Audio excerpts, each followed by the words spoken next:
Good afternoon. And welcome to everyone who's joining us on the internet as well.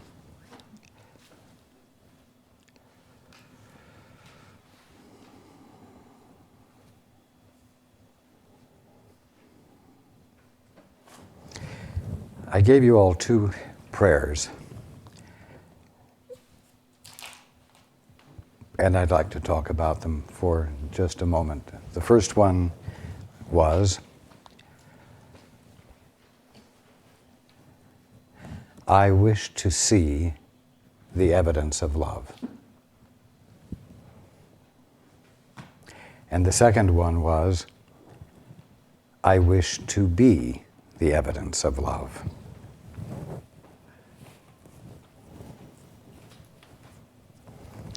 These are two very significant prayers. Significant because they are the means by which you can neglect the prayer you all say every day, which is, I wish to see whatever it is I need to see in order to protect my ass. Watch your behavior, and you will be able to tell what your real prayer is. You get up late, you jump in the car, you rush down the freeway, and you watch to see if the police are behind you. You come into the office and you punch in 1 minute before start time, and you look to see if the boss noticed that you just made it. You sit down and you take a look at your day to see what good things are in store? No, you check to see what are the things that are going to be difficult so you can be prepared for them.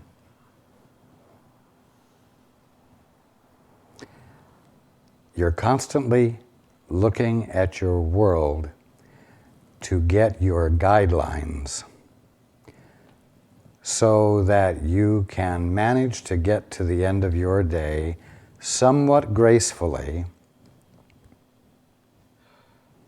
and without having made anything worse.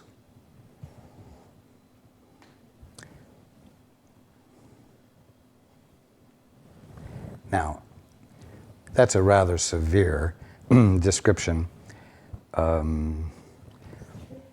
you'll all agree that it's amazingly accurate and in one way or another describes most of your days. Now, the thing to remember is that you will see what you're looking with. You always see what you're looking with. You will always find your world reflecting back to you the attitude with which you are looking at it.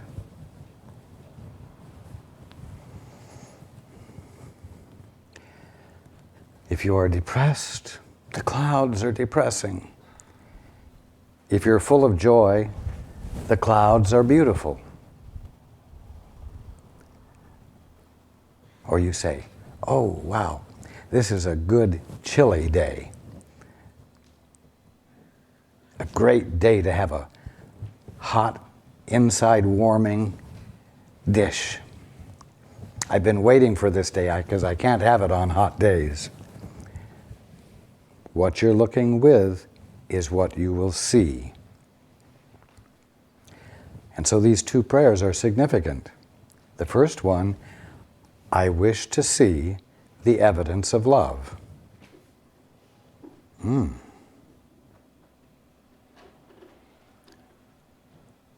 Well, what is one of the outstanding characteristics of the evidence of love? It's loveliness. So you're asking to see loveliness in your world, the evidence of love, that which is a pleasure to see, a pleasure to experience. And when that is what you are looking with, I promise you, that is what you will begin to see reflected back to you. I wish to see the evidence of love. Now,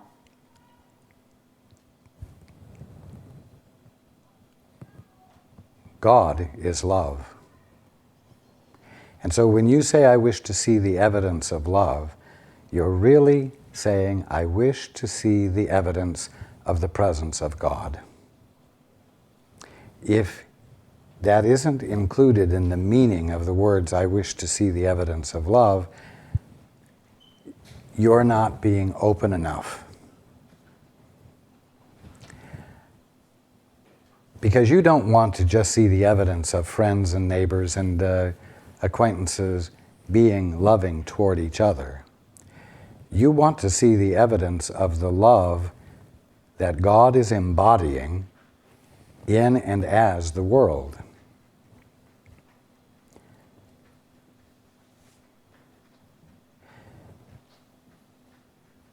So your prayer not only gives your attention a direction, it also causes your attention to open up to something larger than whatever is already in your memory banks. It is an invitation to let something bigger in than just you. Now, when you say, I wish to be the evidence of love, it establishes an intent in your mind about you. And how can you be the evidence of love? By letting the love that God is, through you, extended to an object or objects of your affection. In other words, it's an intent on your part to extend love, what? From your puny little mind? No. From the source of love. So that you might embody God. So that you might embody the excellence that is in you. And so once again, it's more than just you embodying love. It's you opening the door for an awareness of God in you, flowing through you, because you want to be able to embody it, extend it, give it presence in the world. So prayer is never private. Prayer is always, in one way or another, if it is real prayer, a joining with the Father, a joining with your brother.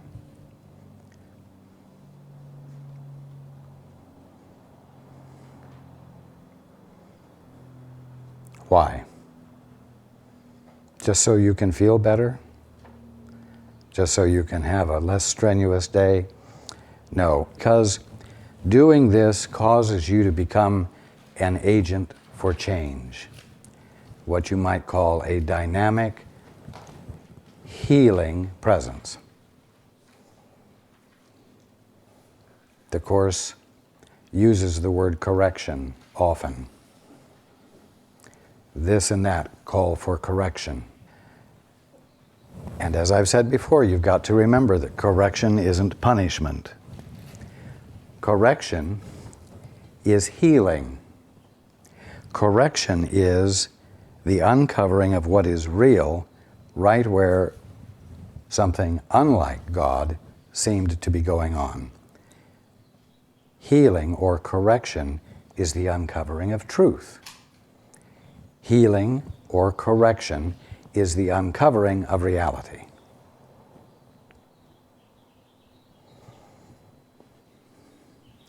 Amongst Course students, the word healing receives far too little attention.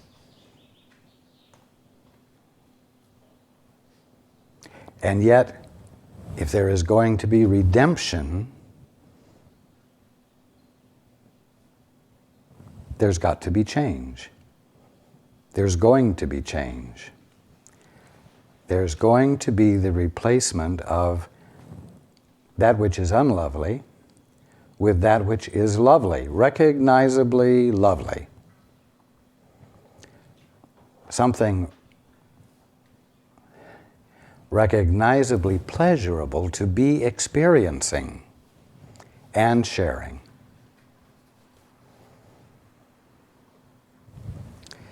Okay, let's go into the book.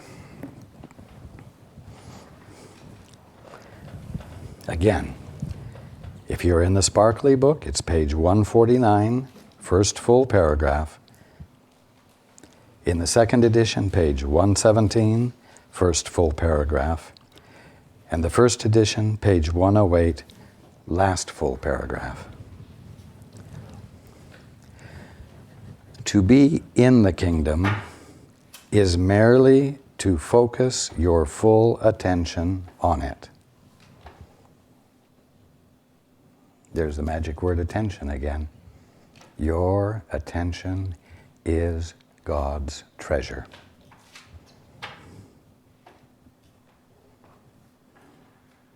As long as you believe that you can attend to what is not true, you are accepting conflict as your choice. Is it really a choice? It seems to be, but seeming and reality are hardly the same. You who are the kingdom are not concerned with seeming. What does that mean, you who are the kingdom? You remember last week I was saying that you are the singularity because you are the conscious awareness which is boundaryless and therefore all-inclusive, and everything you're experiencing is going on within conscious awareness or mind. Mind is the kingdom. And you've got to remember, you've got to keep reminding yourself that everything you are experiencing that you're calling material is only material by your definition, but in actuality it is non-material. It is composed entirely and infinitely of ideas. So whether it's the flower or the book or the fingernail, it's an idea. And it's an idea in mind. It's an idea which mind formed. And I'm capitalizing the M because it's the infinite mind that is God that formed it. And that mind is what constitutes yours. And it is discovering the truth of that we're calling awakening.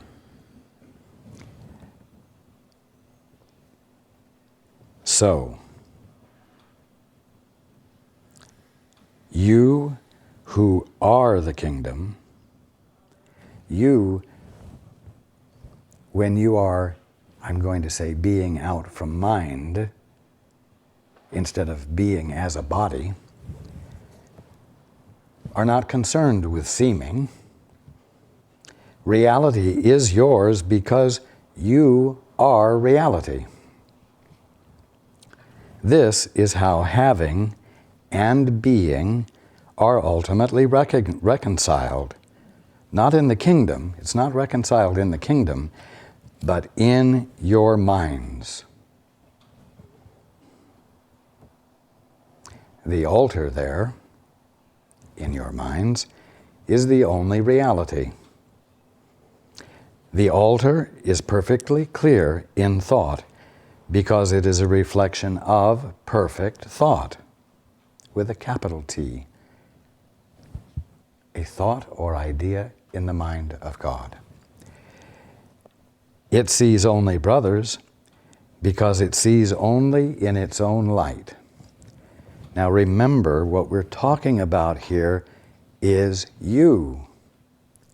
We're talking about you as the conscious awareness in which your body and everything else is being experienced. But you are the unbounded, singular, conscious experience of being.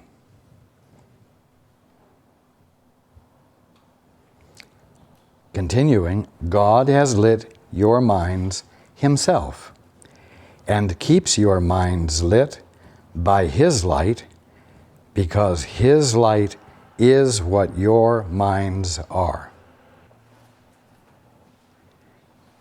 You see, awakening is a matter of shifting what you are using to identify yourself.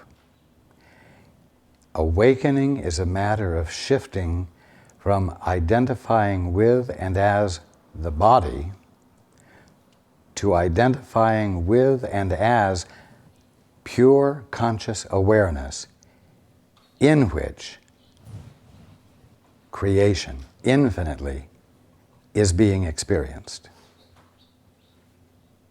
It's a shift of vantage point.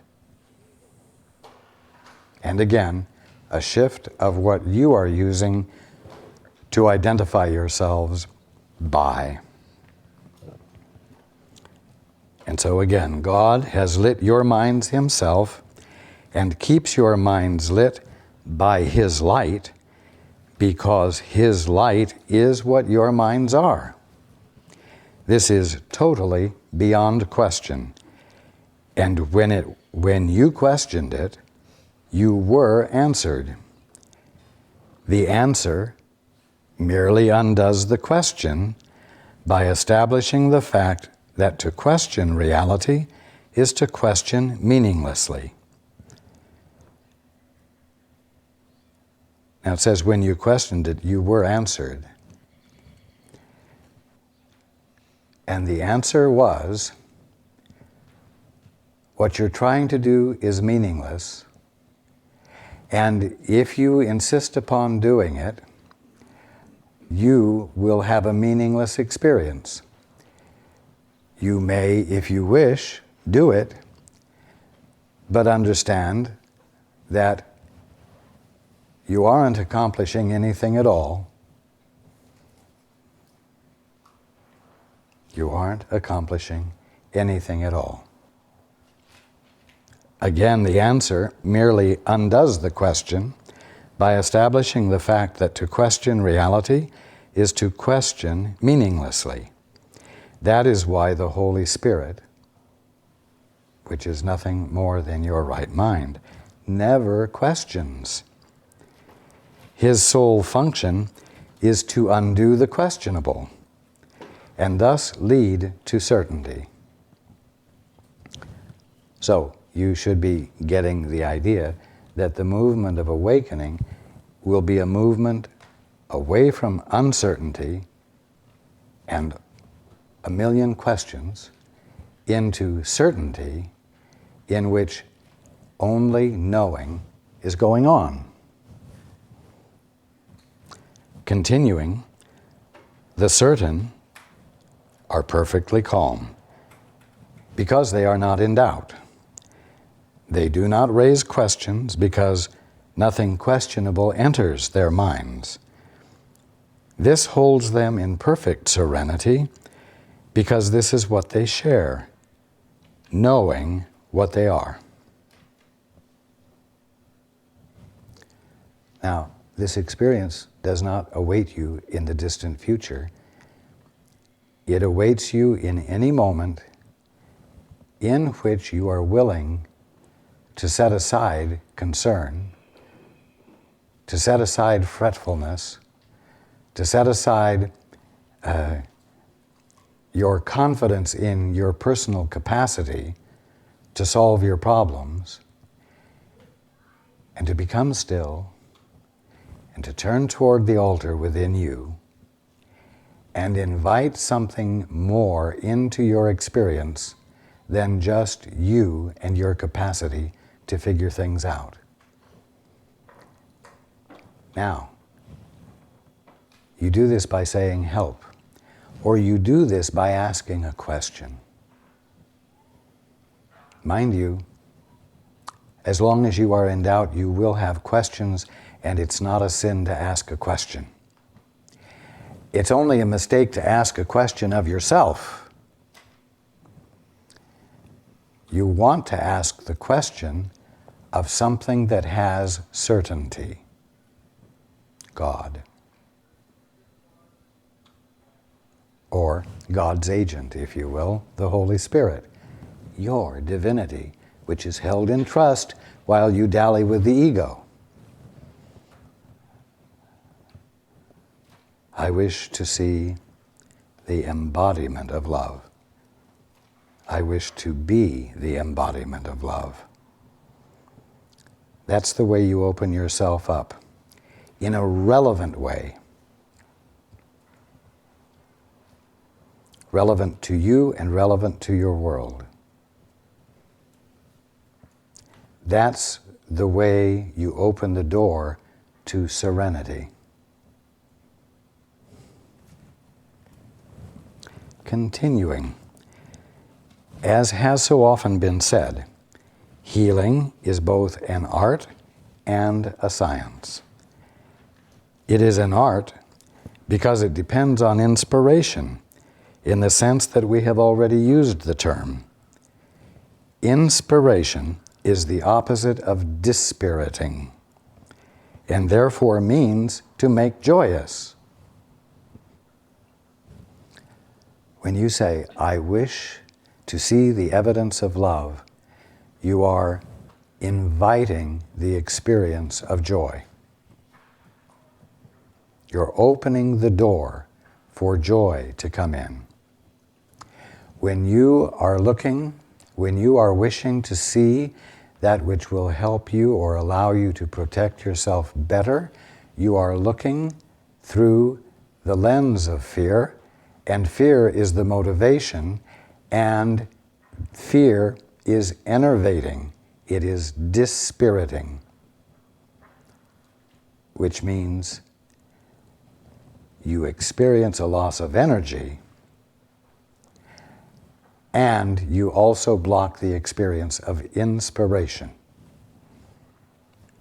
Continuing, the dispirited are depressed because they believe that they are literally, quote, without the Spirit, unquote, which is an illusion. It's impossible. You do not put the Spirit in them by inspiring them, because that would be magic, and therefore would not be real healing.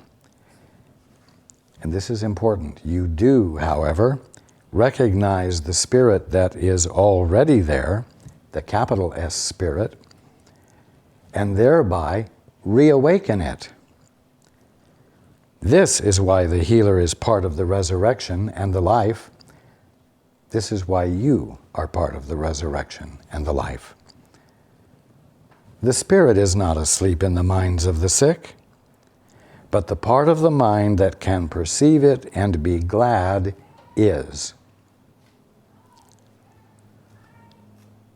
And so healing is the reawakening of the awareness of Spirit in the one who is in need of healing, when he or she thought it was gone. And you haven't changed them at all. You've just shined a light on something that was there, but hidden in the darkness because they had closed the door on it. Healing, continuing, is also a science, because it obeys the laws of God, whose laws are true. Healing is always a matter of you and the one being healed coming back into an awareness of the order of being, the orderliness of being, the harmony of being that exists whether you want to pay any attention to it or not. Referring to the laws, because they are true, they are perfectly dependable and therefore universal in application. In other words, at all times, in all places, under all circumstances, they always apply. Therefore, you are always in a state of security, whether you know it or not. And when you say, I wish to see the evidence of love, you're saying, you're opening yourself up to the experience of this security, which is yours, you could say, by law. But it's not a law that's applied to you. It's the law of your being. It's the flawless order of your being that has forever been. Continuing, the real aim of science is neither prediction nor control, but only understanding. This is because it does not establish the laws it seeks, cannot discover them through prediction, and has no control over them at all. Science is nothing more than an approach to what already is. Now think about this. Science is nothing more than an approach to what already is. Awakening is nothing more than an approach to what already is. And again, you are neither behind the point of perfection nor advancing toward it. You are at that point and must understand yourself therefrom. You must approach what already is, so that you may look at everything from there, including yourself. Continuing, like inspiration, it, meaning science, can be understood as magic and will be, whenever it is undertaken as separate from what already is, and perceived as a means for establishing it. You see, in healing, you're not busying yourself with establishing health. You're busying yourself with opening up to the already established order of everything that God has made, so that a misperception no longer gets in the way of the experience of it. It's you abandoning your heartfelt definitions that you have made up, that are, by definition, different from what God is being. Your definitions are always an aberration, are always a distortion or a biasing of something already real.